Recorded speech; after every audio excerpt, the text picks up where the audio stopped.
My husband slapped me when I told him I was pregnant. It wasn't loud at first. The room didn't explode. Nothing shattered.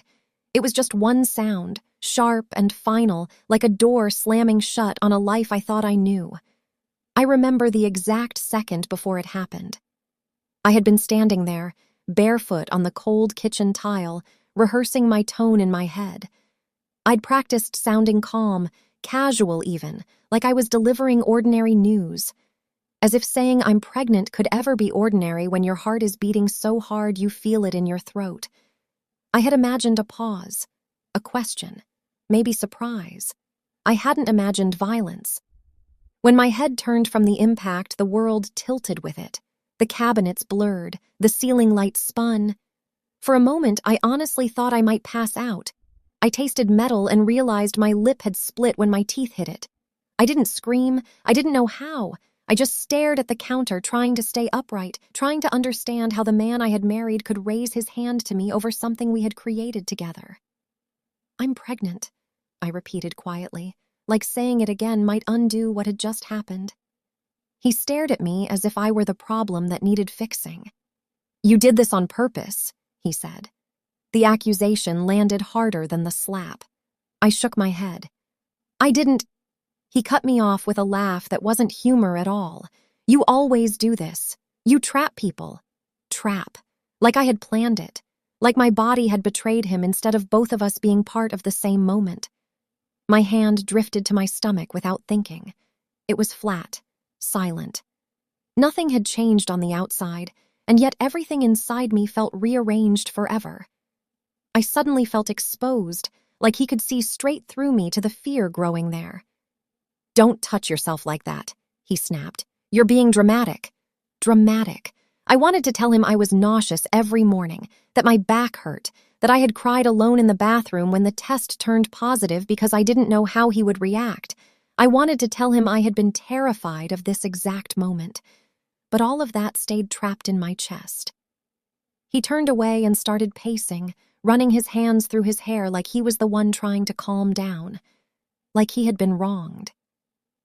"Do you know how much this ruins things?" he said. "My plans? My life?" I realized then that he wasn't hearing me at all. He wasn't seeing me. He was already imagining a future where I was the obstacle, not his partner. When he finally walked out of the kitchen, I sank to the floor. Not gracefully, just collapsed. My legs felt weak, like they had given up before I could tell them not to. I pressed my palm to my cheek and then, slowly, carefully, to my stomach. "I'm sorry," I whispered. Not to him. Never to him.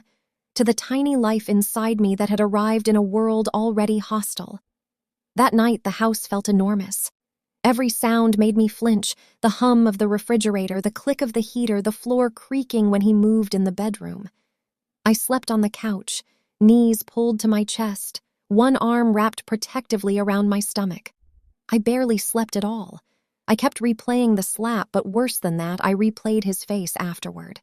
The lack of regret, the way he justified it so easily in his own mind. In the morning, he acted like nothing had happened. That was the most terrifying part. He asked if I wanted eggs, commented on the weather, kissed my forehead with deliberate care, avoiding the sore spot on my cheek like it was evidence he didn't want to touch. "Don't make this a big deal," he said quietly, like a warning. We were both stressed. Both. I looked at him and realized something with a clarity that made my chest ache. This wasn't the first line he had crossed. It was just the first one that left a mark. I thought about all the times I had apologized when I didn't need to. All the times I had shrunk myself to keep the peace. All the moments I had told myself he didn't mean it like that. Now there was no room left for excuses. Later that day, alone again, I stood in the bathroom and studied my reflection. The redness on my cheek had faded, but something else had changed. My eyes looked different, older, more awake. I pressed both hands against my stomach and made myself a promise I had been too afraid to make before. I didn't know how I would leave. I didn't know how I would survive on my own, but I knew this. My child would not grow up learning that love comes with fear. My child would not flinch at raised voices. My child would not think silence is safety. And for the first time since he hit me, I felt something stronger than fear. I felt resolve.